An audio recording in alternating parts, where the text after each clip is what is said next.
All right, we are going to continue with Joey Logano, driver of the number 22 Team Penske Ford. Joey, last time you were here, you won a championship. How does it feel to be back? Well, it was great when we were here last time. Yeah, obviously, some memories of sitting here post race and enjoying ourselves a lot was really special. But like I've said, most of this year, that was last year, and everything is reset. We got to do it again. All right, I will go ahead and open up the floor. We'll go ahead and start up here with Wolfgang.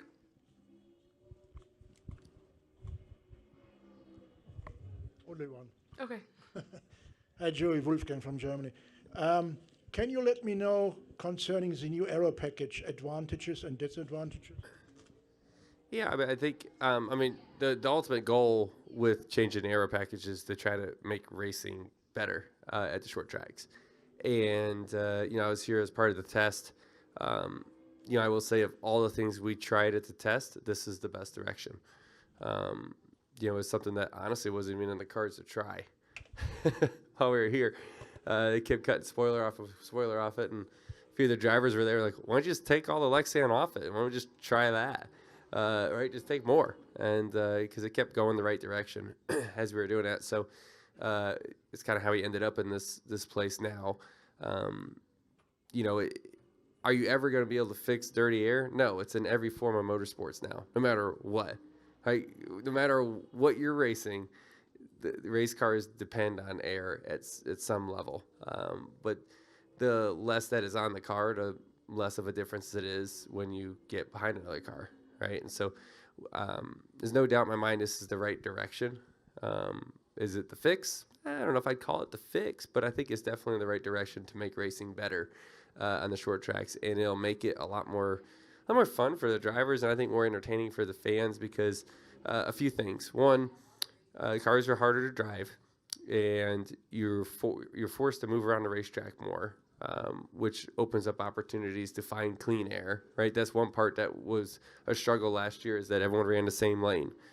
Well, you can't even move around to find clean air. Now, we saw it in practice yesterday. Cars are already moving up into the second, third lane in practice. So it's pretty clear to me that that'll happen in the race. And, if you're a good car and you can run the bottom, you're going to pass some cars. So there's some more options for the drivers, more fall off, which is something we've always asked for. Right, there'll be more comers and goers possibly as drivers may overuse their tires and abuse it and or get their balance off from short run to long run and just make some more passing on the racetrack, which is directionally good for racing. Cameron. Cameron Richardson, NASCAR.com. Joey, it seems whenever there's a new experiment, you're the guy to beat. LA Clash, Gateway, first next gen champ, and then a couple years ago when it went back to low downforce in 2020, you were the winner as well. Is it just something that before the race weeks when it's something new that it's something you mentally prepare for, or is it just a testament to your talents and the team? I think it's a lot on the team, if I'm being honest. I think as a team we adapt very quickly. I think we're able to have a lot of different discussions around things, and even during the race we can adapt, as we see things because the racing will be different, right? So as far as on track, Coleman and myself we'll definitely be dissecting that as the race goes and have an idea of where we want to be on restarts and picking lanes. But as far as the car setup and stuff, where Paul works on the car and Penske in general does that, for whatever reason, change has been good for us. I don't know why that is, but it seems like we've been able to adapt fairly quickly on things. And, this is, yes, a big change in the aero package, but it is and it isn't. Right? I mean, the parts and pieces that made a lot of cars really strong last week, I expect to keep them really strong this week as well, whether it's the big spoilers or small spoilers. We're going to go to Claire and then Bob. Claire B. Lang, Sirius XM NASCAR Radio. Kyle Busch said that about the package, that he drives it really on the edge. And so with this being more difficult, more in control of the drivers, and he's got to find that new edge or whatever, because he hangs it on the edge. Can you talk about what adjustment, even though it's not a lot different, maybe that you have to make in a basic, easy to understand format, right? That you have to change in order to. Yeah. I mean, it basically, to me, the driver is more impactful when you take downforce away from the car. When you're forced to use your feet and your hands more, right? You're off the gas more. You got to use the brake more. You got to modulate all that stuff. You got to be smoother with things. And then I feel like that separates the field a little bit. Because it not only is it that's how you make speed, but it's also what direction your car is going to go on the long haul and what tires you're using the most and what that fall off looks like. Like all these things go that way. And it's really closer back to what we were when we had the small spoilers on the car. Right? I mean, I think that's the right step. I still feel like we need more horsepower, but I think that's just a race car driver in me that always wants more horsepower. But I think the whole field probably wants more power. But, I think directionally we're going the right way, right? Because taking drag out, that's essentially adding power, right? And taking downforce away also just gets you off the gas and using the brakes some more.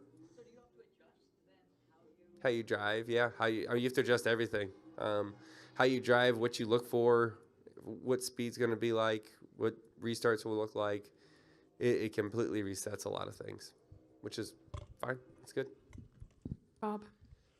Bob Pockers, Fox Sports. In a couple weeks going to Coda, it'll be kind of the 1 year anniversary since Trackhouse's first win. So in light of that, my question to you is, when did you start considering Trackhouse as a team that you would be competing against for the championship? We saw speed in their cars fairly early in the year, right? It's kind of right off the bat, and you're like, okay, well, new car, let us all figure it out. We'll see if they're still there. Well, obviously, they're still there. They're still there now, with really hitting every area for the most part when it comes to speed, right? Even on pit road, they're super fast. So they've done a good job at bringing the heat to the racetrack for sure. And I'd say at this point, it's not some one-off thing, right? That's what I kind of was. I thought, well, honestly, it was what I was hoping. But I'd say they're definitely a competitor that's here to stay. Go ahead. Coop Burns, BlazeRadioOnline.com. You talked a couple questions ago about things being a little different with the aero package and kind of having to change your driving style. With practice last night, did you notice anything similar that you can carry with from your win in November that you can carry to this weekend? It's very different. The car is just going to drive worse, right? No matter how much you work on it, it's not going to drive as good as it did last fall. It's just no downforce on the car in comparison. So it definitely to me, it felt a lot more like the old cars did, where you're sliding the back a little bit more into the corners. You're fighting a little bit more of the LTL, right? The loose in, tight center, loose off. Like, it just seems like it has more of that, which makes sense. There's less downforce. The car is going to be crappier to drive. And as long as everyone else's car does that, it's good racing, right? Like, you don't want to be the only one like that, but I'm pretty sure everyone was hanging on a lot more than what they were. Any other questions for Joey? All right. Thank you for your time. Good luck this weekend. Thanks, guys.